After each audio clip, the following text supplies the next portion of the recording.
Hello everyone and welcome to CVLOG. So in this month's CVLOG I'm going to be talking about vocalists and advice for vocalists. So if you're a vocalist then stick around and I hope that these tips are helpful, and if you're learning to sing or wanting to become a vocalist then please watch as well. For those who don't know me, hello, my name is Carly Varley. Yes, that's my real name. Bit awkward. It's great. It's a good icebreaker, but it's a very weird name. And I'm a musician based in Bournemouth, UK. And for those who know me, they know that I gig a lot. I'm always singing. Like, even on my days off, I'm singing. I'm always singing. I annoy my husband by singing constantly as well, either good or bad. And I'm going to be giving these tips today because I just thought it would be a really cool advice vlog to do. I know that there are many people, especially people that I've been speaking to recently, that really want to learn how to sing, or they're kind of learning to sing, but they want to know good vocal tips. And so these are my top 5 tips for vocalists today. I really hope that you enjoy it. Hit the subscribe button and give me a like and a comment down below if it really helped you. And kicking off, my number 1 tip, warm up and warm down. So you may have heard singers doing a load of really funny exercises. And, you know, I remember when I first heard someone doing singing exercises and I was like, what the actual heck? So the first time that I heard someone, it was at church and I was listening to one of my friends and she was doing this. She was going, la la la la la la la, ma ma ma ma ma ma ma, ma and all that. And I was looking at her and I was like, what the hell are you doing? And she was like, this is vocal warm up. And I thought, you don't have to warm up your voice. This is me, like 13 years old, thinking that I know everything. I said to her, I was like, you don't need to warm up your voice, surely, like you can just sing. And she was like, no, you must warm up your voice. That's like a vital part of being a singer. And so from that time on, I always did warm-ups. And it really did come in handy later down the line. I remember when I had festivals and things lined up and my voice was a bit delicate, and I would always be told, warm up, you need to warm up. You absolutely have to be on form for this, so you need to do your warm-ups. And for warm downs as well, you can actually go down the scales to do a warm down after your set, and that really helps your voice. It tells your voice, I'm finished now, I am done, I'm going to do a warm down, and that can be anything. So my warm down vocals, what I do is I go like, and I kind of go up, but I kind of go lower than what I usually do, and I always hum as well. And I go like down the scale. Sometimes I kind of go up the scale a little bit if I want to. It kind of depends what I've been doing. If I've been singing quite high, then I definitely try and do a few lower exercises, and then that tells my voice I am done for the day, done. And this can only be like 5-10 minutes. You don't have to do a long warm down. The most important part is the warm up. And so what I do is I do 20 to 30 minutes a day warming up my voice. If I'm having a rest, then I don't do it. But it is always good to do. It's so good to do. And one thing that I would say is if you want to find really good warm-ups, so I could show you my warm-up routine. I think I was actually going to do that on a CVTV, so you can go and find that. I'll probably post it in a few weeks. But people that you can follow on TikTok that are amazing is a woman called Emily Kristen Morris. She's a vocal teacher. She is incredible. She posts loads of warm-ups for different types of voices as well. I'm an alto, but if you're a soprano or a tenor or a bass even, then go and check her out because she does warm-ups for each voice type. There's also a woman called Cami Payton. She is awesome, and I would recommend going and following her. She is so great and she gives really good vocal tips and really knows what she's talking about. And right, moving on to the next tip. So number 1, warm up. Always warm up before every performance. Number 2, invest in a vocal steamer. So this probably sounds a bit weird. If you don't know what a vocal steamer is, don't worry. I didn't know what a vocal steamer was until this year. And what a vocal steamer is it's basically hot water in a pot and you breathe in and out the air, the steam, that then warms up your vocal cords. After you've breathed in for probably about 3 to 5 minutes, you then rest your voice, you don't do anything for 20 minutes, and then it should warm your vocal cords up. And I actually purchased one, I think it's Dr. Nelson's inhaler, and it was like, I think it was 30 or 40 pounds or quid on Amazon. So if you really want a vocal steamer, I would 100% recommend that one. It has been absolutely brilliant for me. I've always used it all over summer and it really saved me a few times. Like, it warmed up my voice.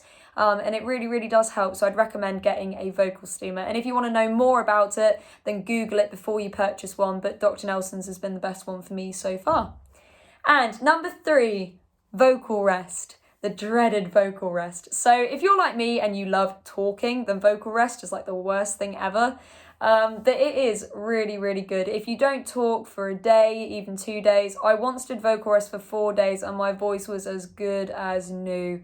And it really did help. When you sing a lot, your voice does get tired. Like, it's exhausted. If you were running all the time, your legs would be knackered, wouldn't they? So your voice is exactly the same. You need to rest. You need days where you just don't sing, you don't talk, you don't do anything, you just rest. And I really struggle with this because I always want to be a part of like gigs and go and get opportunities and things. But I've really, really had to challenge myself recently to vocal rest and to just relax. And so if you're like me and you think, oh, that sounds really, really lame or really difficult, don't worry, it really does go quickly. And I'd recommend getting a whiteboard. But what vocal rest does is it does what it says. It rests your vocals. If you're not talking, if you're not singing, then your voice has time to recover. And I really, really recommend it, especially if you've been feeling a bit tense in your vocal cords. If you sounded sore, 100%, please, vocal rest. And number 4, practice agility with your voice. So agility exercises are things that I do all the time, and it really helps my singing. Finding your mix in between your head voice and your chest voice. If you don't know what that is, then again, head over to Emily Kristen Morris's channel because she gives all the tips on it. She knows way more than I do. I just watch her videos and go, wow, that's amazing. That's really cool. But finding your mix in things, and also going from your chest voice to your head voice is a really hard technique to master, but it is one that you kind of need, especially if you're singing really difficult songs or you can't quite hit the notes and you've got to get there, but you need the mix to hit it. It's all very complicated vocals. People think it's easy singing, but it really isn't. And so I would recommend practicing your agility. So one of the things that I do is I do octave jumps. So like I like sang earlier when I went like E. That's like going from one octave to the other, and it is really, really helpful. A really good warm-up as well. Another thing that I like to do is practice songs where if I know that the note is too high, transitioning from using my chest voice to my head voice and trying to make that a bit more powerful, trying to get that mix.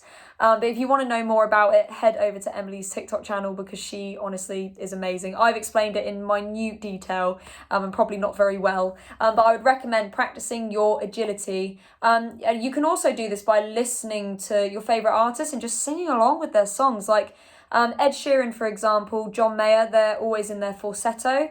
Where they just sound absolutely beautiful, but it would have taken a long time to get to that point and to train to do that.